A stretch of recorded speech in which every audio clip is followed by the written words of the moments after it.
Dalam rangka mengimani Islam, seorang muslim harus yakin Islam sebagai agamanya adalah batas kemungkinan. Apakah seseorang bisa mendapat ampunan Allah atau tidak? Dengan kata lain, Islam adalah batas antara sorga dan neraka. Ada orang yang tidak terlalu simpati kalau kita memvonis masalah agama dengan sorga dan neraka. Tetapi sebenarnya memang itulah hakikat daripada kehidupan beragama. Itulah terminal akhir. Agama itu masalah halal dan haram, masalah benar dan salah, masalah hak dan batil, dan pada penghujungnya masalah sorga dan neraka. Dalam Islam artinya dalam tauhid. Dalam tauhid artinya dalam daerah kemungkinan memperoleh ampunan. Di luar Islam, di luar tauhid. Di luar tauhid, syirik. Sedangkan syirik merupakan dosa yang tidak berampun. Kita baca dalam surah An-Nisa ayat 48 yang diperkuat pada surah yang sama ayat 116. Allah menjelaskan, innallaha la yaghfiru ayyushraka bihi syai'a wa yaghfiru ma duna dzalika liman yasha. Allah tidak akan memberikan ampun kepada orang yang menyekutukannya dengan sesuatu, tapi Allah akan mengampunkan dosa yang selain itu bagi orang yang dikehendakinya. Jadi yang namanya dosa, sepanjang tidak syirik, sepanjang orang tidak menyekutukan Allah, bagaimanapun besarnya dosa, masih dalam batas-batas kemungkinan memperoleh ampunan Allah. Kalau sudah di luar tauhid, jatuh kepada syirik, sudah di luar jangkauan kemungkinan untuk mendapatkan ampunan dari Allah Subhanahu wa ta'ala. Saudara-saudara seiman dan sekeyakinan,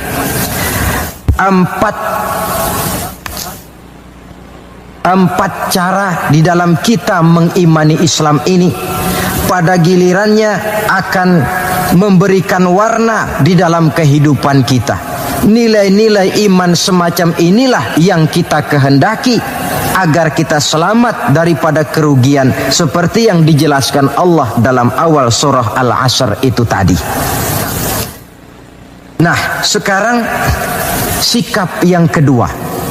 Bagaimana sikap seorang muslim terhadap Islam setelah amanu, setelah dia mengimani Islam? Yang kedua, wa amilus shalihat. Seorang muslim adalah seorang yang mengamalkan Islam. Sebab apa? Kita tentu maklum, iman konsepsi ideologis yang bersifat abstrak. Sedangkan amal refleksi yang ditimbulkan oleh nilai-nilai iman itu. Iman ibarat strom, tidak nampak oleh pandangan mata zahir. Kita tidak bisa melihat strom itu. Yang bisa kita lihat gejala yang ditimbulkan oleh strom, baik dalam bentuk terang misalnya, suara, gema, gerak, dan sebagainya. Iman tentu saja tidak kelihatan, tapi bisa dinilai dari amal yang dikerjakan oleh orang. Artinya, kalau ada iman, tentu dia beramal. Iman mendorong manusia untuk beramal. Itulah sebabnya dalam banyak ayat-ayat Al-Quran, kata-kata amanu selalu berangkaian dengan wa amilus shalihat. Amanu wa amilus shalihat, sebagai pertanda bahwa iman dan amal merupakan hal yang tidak terpisahkan satu sama lain. Nah, untuk bisa hidup mengamalkan Islam, tentu harus didahului dengan mengilmui Islam. Sebab bagaimanapun juga mengamalkan Islam tanpa didasari oleh mengilmui Islam, maka besar kemungkinan amaliyah kita akan sia-sia adanya. Yang akan rugi tentu kita sendiri. Oleh sebab itu, setelah mengimani Islam, kita berkewajiban mengamalkan Islam dengan didahului oleh pengetahuan tentang Islam. Jangan sampai seperti yang nampak banyak sekarang ini, di mana orang memandang Islam itu seperti orang buta mengenal gajah. Ini yang barangkali dalam istilah para sosiolog disebut dengan frame of reference, kacamata pandangan yang salah. Ada 3 orang buta dilepas ke kebun binatang, disuruh kenal gajah. Saya yakin laporannya pasti lain-lain. Orang buta pertama datang, lapor Pak, yang namanya gajah kecil panjang seperti ular. Kenapa dia laporan macam ini? Sebab kebetulan yang dia pegang ekornya. Datang orang buta kedua, ngotot. Salah Pak, itu tidak betul. Yang paling betul saya Pak. Kalau gajah itu Pak, kecil, besar, tipis, lebar, seperti kipas. Sebab apa? Karena kebetulan yang dia pegang telinganya. Lalu orang buta ketiga datang, lebih ngotot lagi dari yang kedua ini. Pak, dua-duanya Pak salah, tolol bin goblok. Yang paling betul itu saya Pak. Yang namanya gajah itu Pak, besar tinggi macam pohon kelapa. Sebab apa? Kebetulan yang dia pegang kakinya. Salahkah mereka? Tidak salah, cuma datanya belum lengkap. Baru kenal ekor gajah sudah berani mengambil kesimpulan itulah gajah.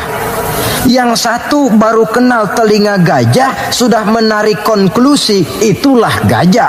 Dan yang lain baru tahu dan baru kenal kaki gajah sudah mengemukakan pendapat itulah dia gajah. Buat orang yang sudah kenal betul gajah, tentu dia ditertawakan. Bagi orang yang belum kenal gajah, dia menyesatkan.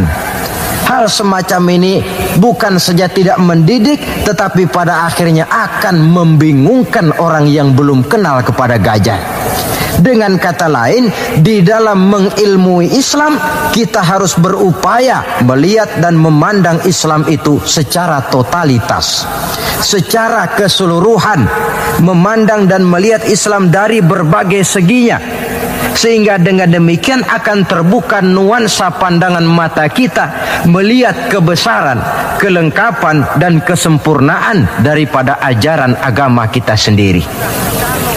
Nah, kalau nilai-nilai iman diwujudkan dan dibuktikan dengan pengamalan kita tentang Islam, barulah nilai iman kita itu beroleh wujudnya yang konkret di dalam amalan-amalan kita sehari-hari. Tanpa itu, iman cuma tinggal sekedar kata. Akidah cuma tinggal sekedar keyakinan dan fondasi yang tanpa perwujudan di dalam realita kehidupan ini. Demikian sikap yang kedua.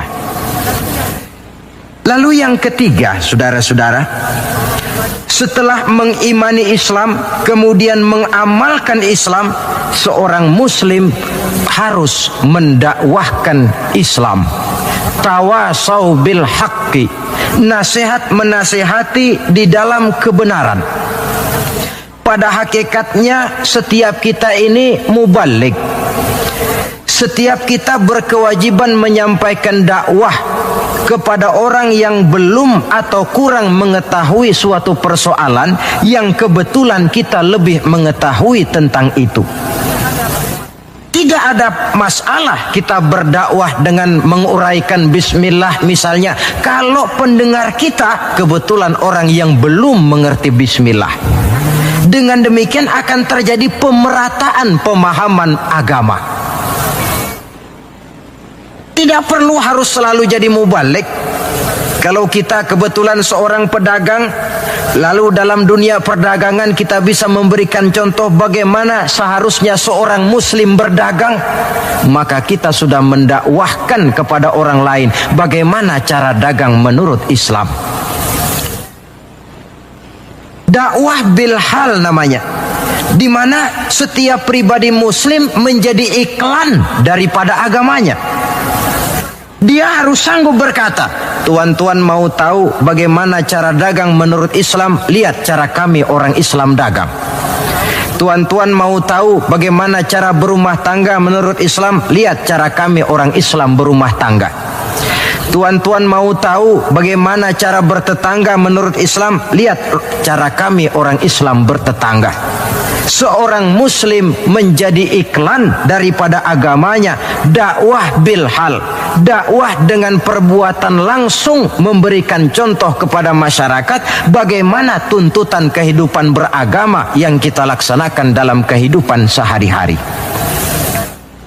Saudara-saudara seiman dan sekeyakinan yang saya cintai, itu sebabnya Allah Subhanahu wa taala menjelaskan dalam surah An-Nahl ayat 125, Ud'u ila sabili rabbika bil hikmah wal mau'izatil hasanah wajadilhum billati hiya ahsan inna rabbaka huwa a'lam biman dhalla an sabilih wa huwa a'lamu bil muhtadin. Berdakwahlah kamu, ajak manusia ke jalan Allah.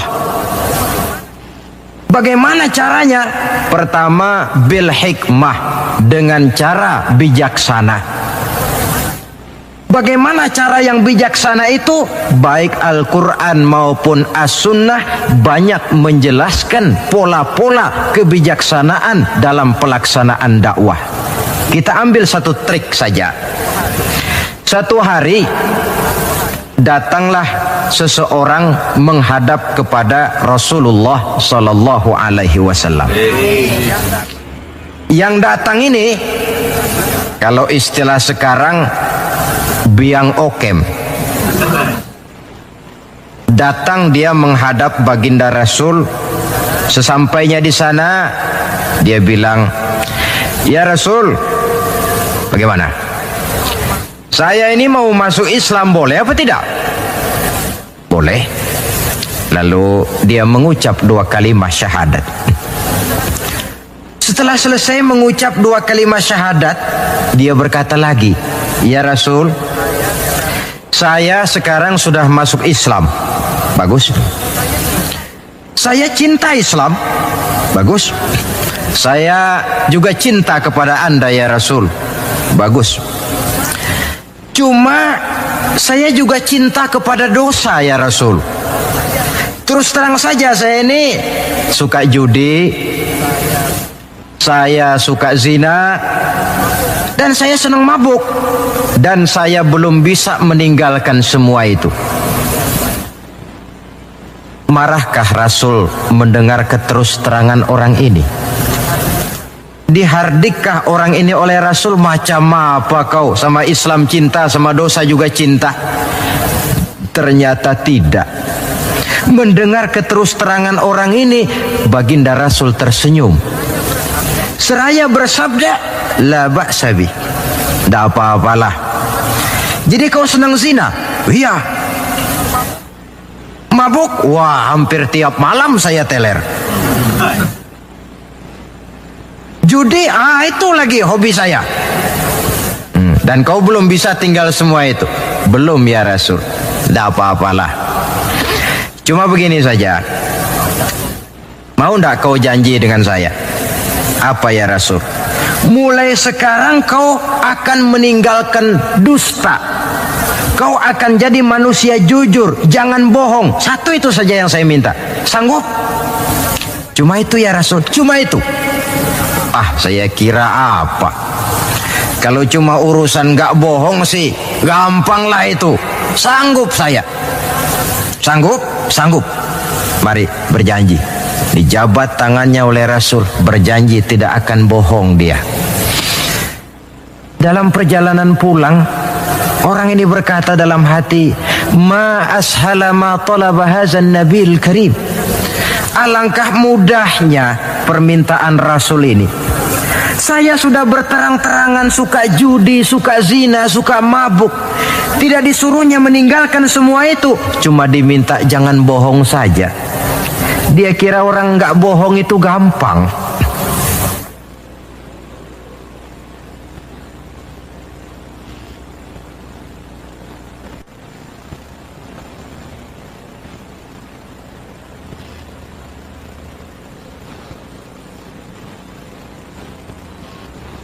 Padahal saudara, Nabi Ibrahim itu satu hari pernah nangis.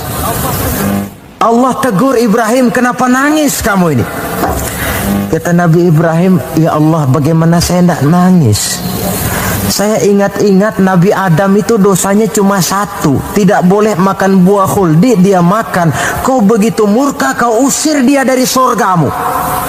Saya ini, ya Allah, seumur hidup saya pernah 3 kali bohong. Bagaimana saya mengharap surgamu? Itu yang bikin saya nangis. 3 kali seumur hidup, 3 kali bohong. Nabi Ibrahim nangis. Kita ini satu hari 17 kali bohong, nyengir aja, gak ada nangisnya.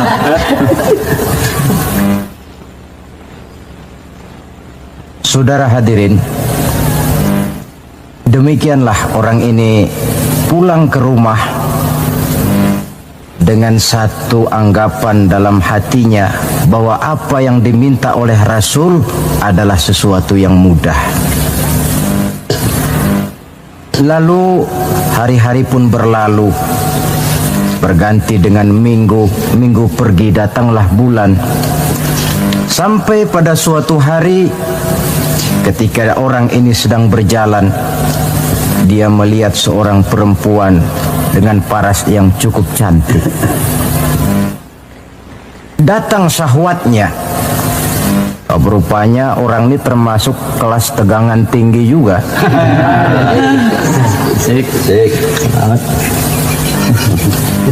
Dibawanya perempuan itu ke dalam rumah. Hampir terjadi perbuatan zina. Nyaris dia ingat janjinya. Iya, saya ini kan sudah janji dengan Rasul tidak mau bohong. Nanti kalau saya bertemu Rasul lalu saya ditanya, kamu zina apa enggak sekarang? Saya harus jawab bagaimana? Kalau saya bilang iya, tentu hukum berlaku. Kalau saya bilang tidak, artinya saya bohong. Padahal saya sudah berjanji tidak mau bohong. Peranglah antara bisikan iman dan bisikan nafsunya. Ternyata kemudian bisikan iman ini menang. Tidak jadi dia lakukan perbuatan zina itu. Lain waktu dia melihat sesuatu yang indah menawan, terdetik dalam hatinya mau mencuri.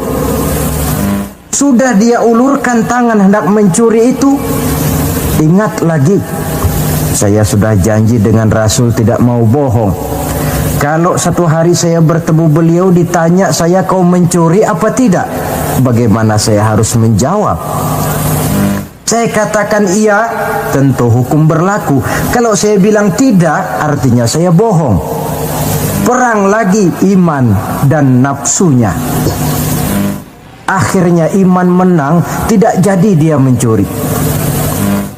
Begitulah orang ini tiap kali mau melakukan kejahatan, ingat janjinya kepada Rasul bahwa dia tidak mau bohong. Sampai akhirnya dia tidak pernah jadi melakukan berbagai macam kejahatan. Paling akhir dia datang menghadap Rasul, ya Rasul sodakta, ya Rasul Anda benar. Kenapa? Yang Anda minta cuma satu, jangan bohong. Tapi rupanya itu pokoknya ya Rasul. Saya ternyata tidak berkutik. Sampai paling akhir dia menjadi salah seorang sahabat yang terbaik dari baginda Nabi. Sebab apa? Hanya diminta meninggalkan bohong oleh Rasul. Ini pola dakwah yang dilaksanakan oleh Rasul dengan cara bijaksana. Processingnya melalui tahapan yang sesuai dengan kemampuan orang. Contoh lain, satu hari datanglah seorang sahabat melapor, halaktu ya Rasulullah, wahai Rasul celaka saya ini. Ma'ahlakaka, apa yang bikin kamu celaka? Dia bilang, waqa'tu ala imra'ati fi Ramadan. Saya lagi puasa Ramadan, saya enggak tahan. sama istri saya itu. Lalu nyelonong ya Rasulullah. Rupanya pengantin baru ini. Kata Rasul, nyelonong bagaimana? Ya nyelonong. Kalau memang begitu, bayar dendanya. Apa dendanya ya Rasul? Bebaskan budak. Waduh, saya tidak punya budak ya Rasulullah. Tidak punya. Puasa 2 bulan berturut-turut. Ya Rasul, tidak kuat saya. Tidak kuat. Jangankan yang 2 bulan, yang sebulan aja nyelonong. Bagaimana yang 2 bulan? Saya tidak sanggup ya Rasul.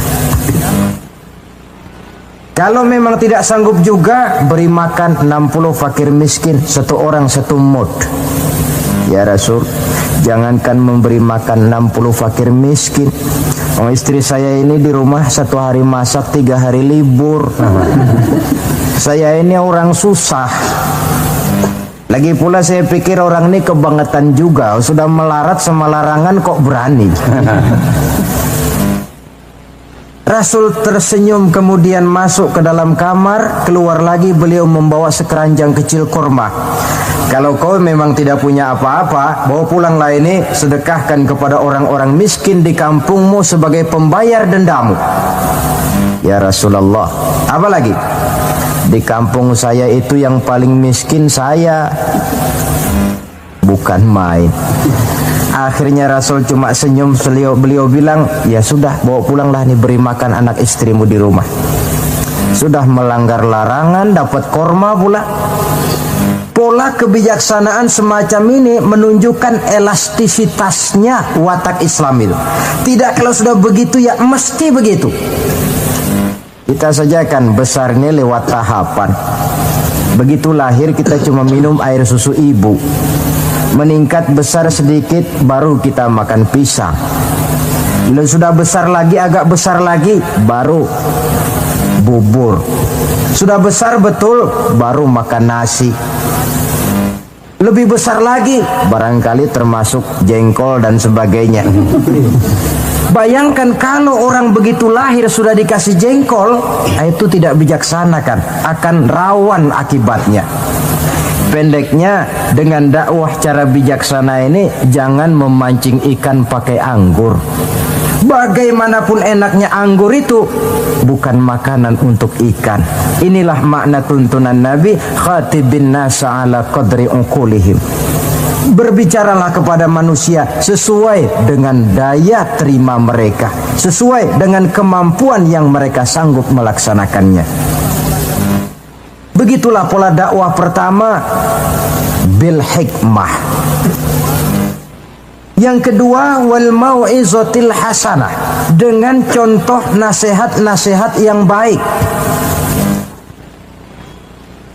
Dan yang ketiga, wajadilhum billati hiya ahsan. Kalau memang perlu berdebat, perlu berbantah, debatlah dengan cara yang terbaik. Bukan dengan sentimen, tapi dengan argumen. Bukan dengan tujuan untuk mencari kemenangan, tetapi untuk mencari kebenaran. Sehingga dengan demikian, saudara-saudara, seorang muslim harus tegak mendakwahkan Islam sesuai dengan bidang dan kemampuannya masing-masing. Ini sikap yang ketiga. Lalu sampai kepada sikap yang keempat, bagaimana seorang muslim sikapnya terhadap Islam. Yaitu yang keempat, watawasau bis sabr, bersabar dalam Islam. Setelah kita mengimani Islam, mengamalkan Islam, kemudian mendakwahkan Islam, pada yang keempat, bersabar dalam Islam. Sebab apa? Perjalanan mengimani Islam, mengamalkan Islam, mendakwahkan Islam bukan perjalanan yang lurus bertabur bunga di kanan kirinya. Jalannya menanjak, penuh onak dan duri. Namun tidak ada perbuatan tanpa resiko. Orang yang berani berbuat harus berani resiko. Mengimani Islam ada resikonya, mengamalkan Islam ada resikonya, mendakwahkan Islam, menegakkan yang ma'ruf, menghancurkan yang munkar pun ada resikonya. Bersabar dalam Islam. Bagaimana orang yang sabar itu? Allah menjelaskan, wabasyiris sabirin allazina iza asabathum musibah qalu inna lillahi wa inna ilaihi raji'un. Orang yang sabar tidak lain adalah orang-orang yang kalau mereka mendapat musibah, terkena satu kesulitan, kembali kepada konsepsi dasar inna lillahi wa inna ilaihi raji'un. Kami berasal dari Allah dan kepada Allah pula kami akan kembali. Bukan ucapan itu yang penting, tapi penghayatannya. Kalau pada suatu saat misalnya kita harus melepaskan jabatan yang kita cintai, kembali kepada konsepsi inna lillahi wa inna ilaihi raji'un. Dahulunya pun ketika lahir ke dunia ini, saya tidak membawa jabatan apa-apa. Kalau satu saat kita kehilangan harta benda yang sangat kita sayangi, kembali kepada konsepsi dasar. Dahulunya pun waktu terlahir ke alam ini saya tidak membawa apa-apa. Inna lillahi wa inna ilaihi raji'un. Di belakang itu lalu baik sangka bahwa musibah, kepahitan dan penderitaan hidup bagaimanapun pedihnya, di belakang itu tentu mengandung hikmah. Cuma barangkali mata kita saja yang agaknya kurang terbuka untuk menelusuri hikmah di belakang itu. Lalu timbul semacam protes. Kenapa kesulitan yang datang menimpa saya? Padahal saya mengimani Islam, mengamalkan Islam, mendakwahkan Islam. Kenapa mesti kesulitan yang saya hadapi? Timbul protes dalam hati. Padahal hikmah di belakang itu tentu ada. Dan setiap muslim menghadapi bagaimanapun besarnya kesulitan, dia harus tetap husnuzon, baik sangka kepada Allah. Dengan satu keyakinan, di belakang setiap kesulitan mesti ada hikmahnya. Dahulu ada seorang petani, dia selesai bekerja di ladang, istirahatlah dia, tidur di bawah pohon beringin. Di sebelah pohon beringin ini ada pohon labu. Sambil tidur-tiduran dia berpikir, kalau saya lihat-lihat Tuhan ini tidak adil, katanya. Masa pohon beringin pohonnya besar, buahnya kecil. Lalu pohon labu pohonnya kecil, pohonnya kecil, kok buahnya besar. Ah, Tuhan bukan arsitek ulung ini. Tidak adil ini. Mestinya supaya enak dilihat itu, beringin yang pohonnya besar, buahnya besar sebesar buah labu. Lalu pohon labu yang pohonnya kecil, buahnya kecil-kecil sajalah sebesar buah beringin. Baru adil rasanya itu. Nah, apa yang terjadi? Rupanya Allah tidak membuktikan kebesarannya. Baru saja selesai dia berpikir Tuhan tidak adil, jatuh sebutir buah beringin tepat menimpa hidungnya. Dia terkejut. Astagfirullahalazim, katanya. Kalau begitu Allah itu benar-benar adil. Coba kalau buah beringin sebesar buah labu, lalu barusan jatuh menimpa hidung saya, rasanya sudah tidak karu-karuan potongan muka saya ini. Baru terbuka pandangan matanya, baru terlontar perkataan Allah Maha Adil setelah dia bertemu dengan pengalaman yang dia rasakan sendiri. Jadi di belakang segala kesulitan itu ada hikmahnya. Di belakang segala kepahitan hidup itu ada manisnya. Maka Allah membimbing kita bersabar dalam mengimani Islam, mengamalkan Islam, dan mendakwahkan Islam. konsepsi kesabaran kembali kepada satu keyakinan, semuanya datang dari Allah, semuanya pun bakal kembali juga kepada Allah. Kita bisa hidup, berbuat banyak, menjadi ini dan itu, berusaha segala macam lantaran kita hidup. Kita hidup ini lantaran ada roh dalam jasad kita. Ruh ini pun sebenarnya kita bukan hak milik mutlak, cuma sekedar hak pakai saja. Kapan waktu diambil oleh si sang pemilik mutlak, tidak ada kekuasaan kita untuk mencegahnya. Yang paling vital macam itu pun tidak ada kemampuan kita mempertahankannya. Apalah lagi yang menempel dalam hidup seperti harta, jabatan, dan lain sebagainya. Roh saja kita sudah tidak mampu mempertahankannya.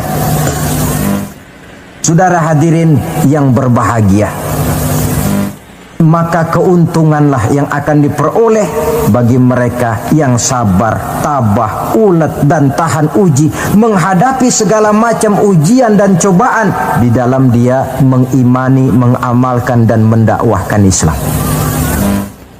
Barangkali orang bertanya, kenapa sih kok orang-orang yang beriman saja yang kelihatannya banyak sekali diuji? Nah, itulah yang masalahnya memang. Justru yang beriman yang diuji. Lagi pula kalau tidak ada imannya, yang mau diuji apanya dong? Tidak ada. Dalam logika sehari-hari jelas saja yang ulangan itu anak sekolah. Kalau tidak sekolah, kira-kira ulangan apa tidak? Ya. Kan tentu tidak. Mau naik kelas berapa, mau sekolah saja tidak. Justru yang beriman itu yang diuji, yang hidupnya mengimani Islam, mengamalkan Islam, mendakwahkan Islam. Makin tinggi kualitas iman, makin berat cobaan dan ujian itu. Sehingga Allah menjelaskan, ahasiban nasu ayyutraku ayyakulu amanna wa hum la yuftanun. Adakah manusia menyangka mereka akan dibiarkan saja mengatakan amanna, kami mengimani Allah, kami mengimani Islam, wa hum la yuftanun, padahal mereka belum diuji lebih dahulu. Artinya, jikalau kita sudah berani berkata saya iman kepada Allah, saya mengimani Islam dengan sepenuh keyakinan, siap-siaplah menghadapi cobaan dan ujian. Dan yang namanya cobaan ini tidak selalu yang berbentuk susah. Wa nabluukum bil khairi wasyarri, kata Allah, kami akan coba, kami akan uji kamu dengan yang enak dan dengan yang tidak enak. Jadi bukan cuma sakit cobaan, sehat juga ujian. Bukan cuma miskin ujian, kaya pun cobaan.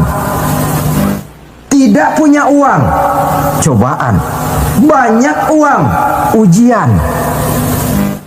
Tapi kan belum pernah kita dengar ada orang bilang, Pak, saya lagi diuji oleh Allah. Kenapa? Uang saya lagi banyak, Pak. Belum ada orang berkata macam begitu. Kalau sudah bangkrut, pailit, nah barulah dia merasa diuji Allah. Dan dalam kenyataan banyak orang lulus ketika diuji dengan kemiskinan, tapi gagal berantakan setelah dia dicoba dengan kekayaan.